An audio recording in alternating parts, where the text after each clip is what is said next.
aja ya, kita ngobrol-ngobrol dulu tentang persiapan ibu nanti mengajar.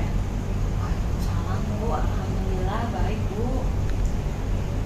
Baik ibu, bisa ibu ceritakan tentang pembelajaran IPA ibu besok? Untuk Ibu, saya akan mengajar kelas 11 dengan materi kimia lingkungan. Pembelajaran saya itu menggunakan eksperimen Bu.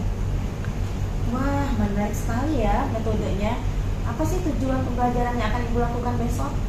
Tujuannya Bu, siswa bisa menjelaskan, mengidentifikasi, merancang eksperimen untuk mengelompokkan bahan kimia berbahaya bagi kualitas air dan melakukan evaluasi terhadap eksperimen yang dilakukan. Oke, kalau begitu alat dan bahannya apa saja yang akan ibu gunakan untuk besok? Besok itu ada gelas ukur Bu, ada tabung reaksi, larutan kimia, dan masih banyak lagi sudah saya siapkan Ibu. Ibu kan besok melakukan pembelajaran di kelas. Nah, untuk mengukur capaian pembelajaran itu, asesmen apa saja yang akan ibu gunakan? Saya gunakan lembar pengamatan Bu untuk menilai keterampilan dan sikap. Sementara kalau untuk pengetahuannya saya pakai lembar lembar penugasan. Baik. Nah, besok kita akan melaksanakan observasi. Nah, ketika observasi nanti, kira-kira yang ibu inginkan dari saya itu akan fokus untuk mengamati di bagian apa?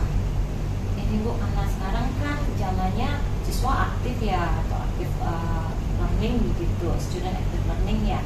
Nah, saya kepingin nanti Ibu saat mengobservasi saya dilihat keterlibatan siswanya itu seperti apa.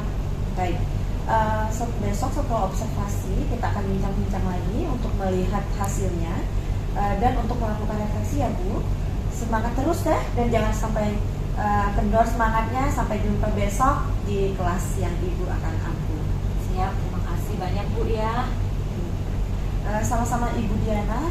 Saya yakin untuk pembelajaran besok akan berjalan dengan baik dan saya rasa cukup untuk pertemuan hari ini dan ibu boleh kembali ke dalam kelas. Selamat siang Ibu Diana.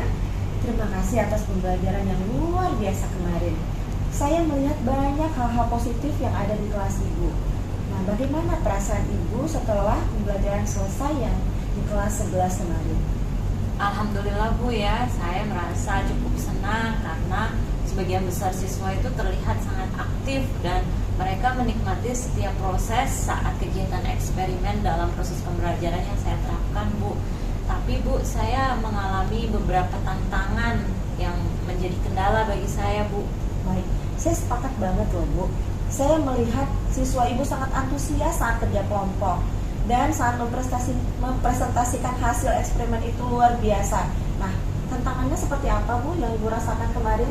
Ini loh Bu, waktu proses pembelajaran itu waktunya jadi terbatas karena setiap kelompok itu mempresentasikan hasil eksperimennya masing-masing. Nah, itu tentunya akan berdampak nih pada alokasi waktu di pertemuan berikutnya, termasuk ketercapaian materinya Bu. Ya, baik. Nah, kira-kira apa yang akan Ibu lakukan untuk mengatasi tantangan yang Ibu rasakan kemarin? Ini Bu, saya punya ide gallery walk Bu ya. Dalam presentasi nanti saya akan menerapkan gallery walk di mana setiap siswa itu akan menuliskan hasil eksperimennya di kertas plano ya, secara berkelompok dan kemudian menempelkannya di dinding. Kemudian mereka akan mempresentasikan hasil kerjanya tersebut. Nah, kelompok lain itu akan mengamati dan menanggapi dari hasil kerja kelompok yang presentasi tadi secara bergantian Bu, seperti itu.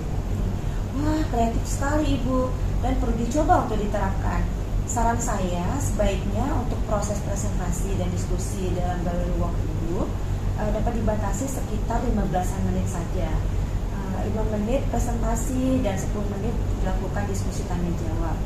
Oke, kira-kira kapan ya kita bisa jadwalkan kembali untuk berdiskusi menindaklanjuti ide Ibu tadi? Minggu depan kali ya Bu ya. Nanti saya akan informasikan untuk tanggal dan waktunya ya Bu ya.